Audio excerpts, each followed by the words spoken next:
Bagaimana nak update penama waris dan juga akaun bank anda? Tengok video ni sampai habis. Let's go. Pertama, pergi je ke website, type je TGMMS login.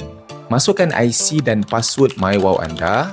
Kalau lupa password MyWOW, klik lost your password. Lepas dah masuk, klik dekat subscriber care, kemudian klik my profile. Scroll bawah sikit, dekat bahagian beneficiary information ni, update maklumat pewaris kita. Pewaris inilah yang akan terima komisen kita bila kita dah tak ada nanti. Dalam Tuan Wow, income boleh diwarisi. Isi nama waris, nombor IC dia, hubungan anda dengan dia dan nombor telefon dia. Klik update. Next, kita update pula maklumat akaun bank.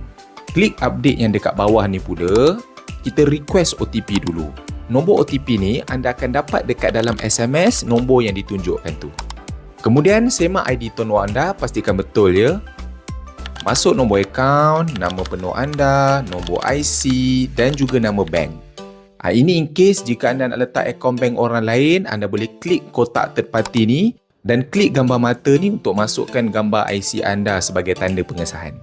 Dah lengkap semua, klik continue. Klik OK. Lepas tu klik dua-dua kotak ni dan klik submit. Tik sekali lagi kotak ni untuk sahkan dan proceed lah. Lepas dah selesai, last sekali klik save. Selesai.